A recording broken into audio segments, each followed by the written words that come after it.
So Joe Biden gave the most threatening presidential speech in American history last week. He spoke in front of a blood-red backdrop flanked by U.S. Marines, and he delivered, if you take a step back, the blueprint for the rest of his administration.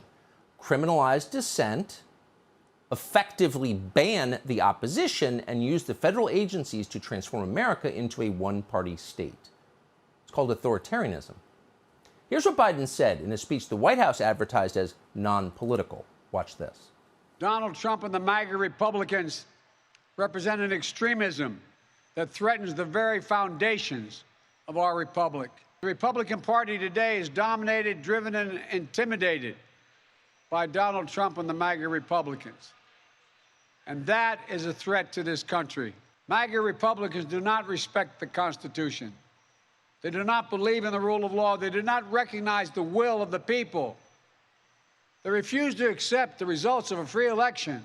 They promote authoritarian leaders, and they fan the flames of political violence that are a threat to our personal rights, to the pursuit of justice, to the rule of law, to the very soul of this country. It's enough to make your head spin. Donald Trump has been banned from speaking in public. He has been censored at the behest of the Democratic Party. He can no longer go on social media, our electronic town square. He's been totally erased.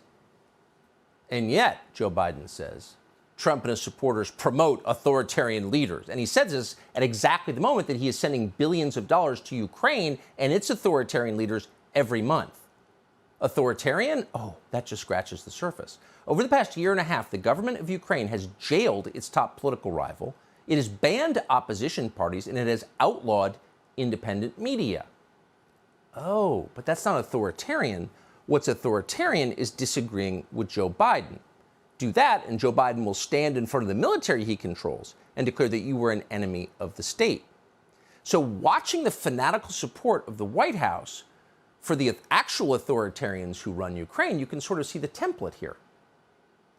But of course, as is always true when Joe Biden speaks, you can't hold him entirely responsible because not only did he not write the words, he's not aware that he spoke them. Just the other day, he said, after giving the speech, when we're quoting, "I don't consider any Trump supporter a threat to the country." That was on Friday. Our media seem to ignore that. They'd be very disappointed if they heard it because they listened exactly to the words Biden spoke. And they love them. Watch. President Biden gave a really strong speech, and I loved it. I believe everything he said. It was an urgent wartime address. And something else that really stuck out to me is that he almost seemed to sort of be reclaiming patriotism. If you look up fascism in the dictionary, you're going to find all of those things. So I'm really not sure what the Republicans are all upset about other than the fact that it was named. Obviously, Republicans, I think, are the biggest threat to democracy. We don't separate right-wing extremists and Republican Party anymore. Hillary Clinton told the truth when she said that there were deplorable people in the Republican Party supporting Donald Trump, and he was exciting a lot of racism and misogyny and bigotry. The Republicans who were like, oh, he's calling us fascist. If you're not a fascist, he's not talking about you. So lighten up. Oh, so if you're innocent, you have nothing to hide. Don't worry. It's amazing how Soviet the whole thing is. Joe Biden calls for political purges and law enforcement crackdowns on his political opponents, and state media cheer him on. In a speech about the threats to our republic, Joe Biden doesn't mention anything but domestic threats. He doesn't mention China a single time. He didn't mention the border or fentanyl or crime. He only mentioned people who oppose him politically. And once again, like the obedient little servants they are, our media cheer him on. You have to wonder about their views on authoritarianism. Obviously, they're for it. In fact, one of these journalists wrote the speech. That would be Jon Meacham, who wrote for many years at Newsweeklies and now is America's most banal historian. Apparently, he had a hand in writing the speech last week. He also redecorated the Oval Office at Joe Biden's request. He is now our propagandist in chief. And it's not hard to see what inspired Meacham to write that speech on Thursday. Meacham admires autocrats who silence their political opponents. Earlier this year, Meacham went on television to compare the president of Ukraine, Zelensky, to Winston Churchill and the men who stormed the beaches of Normandy. We want to prepare you now for a torrent of cliches because those are the only chunks of language John Meacham is capable of using. Now that you're prepared, here it is. Quote, "It may sound sentimental, but it has the virtue of being true." Right. So at the same time, Zelensky, this Winston Churchill figure, was criminalizing dissent in his country. He shut down 3 television stations. As his spokesman put it, those media have become one of the tools of war against Ukraine.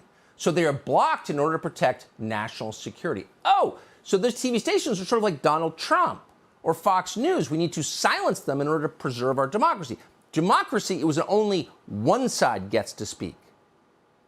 So it really is democracy circa 1972 Bulgaria. It's a democratic republic, meaning the people who live there have no representation whatsoever. The party decides.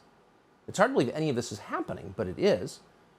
And on Thursday, Joe Biden in his speechwriter made it explicit. So where's the pushback to this? No president's ever given a speech like this. So you wonder, where are those pious defenders of our norms? Joe Biden announces that we need a one-party state, and he says it flanked by active-duty U.S. Marines, and nobody says a word? Where was Mark Milley? Isn't he a great defender of democracy? Where were the Cheneys and everyone else who's upholding our sacred system of government? Where are they? Nodding along? Too embarrassed to speak? Now is the time to speak. They're always welcome to speak on this show. Always. They're always invited here. In the meantime, we turn to Jackson Hinkle. He's the host of The Dive with Jackson Hinkle on YouTube. He joins us now. Jackson, thanks so much for coming on. So there's something really... Look, I understand people are partisan on TV. There's a lot of pressure to take your side. But for Biden to get up there and say the single biggest threat to our country is anyone who opposes me in the coming midterm elections, and the media to nod along, makes you think we've crossed some kind of line. We have crossed the line, Tucker, and it's so interesting that, anyone in the media today would be saying that they liked what Joe Biden said in that speech because it was a dictator-inspired speech. Not only that, but it seems like a lot of the practices and the actions that the Biden administration is employing in the United States right now that were reflected in that speech are very closely aligned with what the dictator Zelensky is doing in Ukraine. Joe Biden is plunging us into a fascist state, and he is taking cues from what Zelensky is doing in Ukraine to manufacture this dystopian state and this dystopian reality in America. And there's no real surprise for me there because at the end of the day, Volodymyr Zelensky, the president of Ukraine, and Joe Biden are controlled by the same exact people. They're controlled by individuals like George Soros and controlled by people like Klaus Schwab at the World Economic Forum, and they're going to do whatever they want. To put it quite simply, Zelensky is using the intelligence community in Ukraine and the Nazi Azov thugs in Ukraine to silence freedom-loving Ukrainians. Joe Biden in the United States, though he can't remember what he had for breakfast this morning or who his wife is, his handlers and his cronies are prepping the CIA, the FBI, Antifa, the IRS, and now Ministry of Truth to attack freedom-loving Americans. Maybe someone should have, in the opposition party, the one he's calling effectively illegal, should have paused before funding this insanity in Ukraine, which is tanking our economy and making a mockery of democracy, before signing off on it and just putting Ukrainian flag lapel pins on and nodding dutifully to Joe Biden. Why didn't anyone do that? You'd think that they do that, but so many of these individuals in Washington, D.C., the neoconservatives, the rhinos, and the entire Democratic Party are beholden to the military-industrial complex. And that is extremely out of line with what average Americans need right now.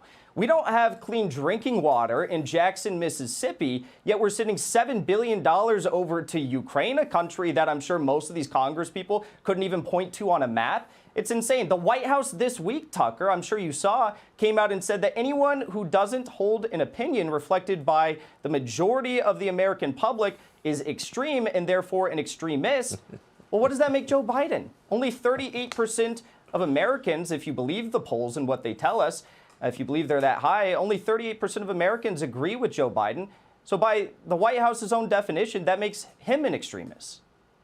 Yeah, and so much for minority rights also. I mean, I thought you were allowed to disagree. This really is quite a moment we're living through. Jackson Hinkle, thanks so much. Thank you.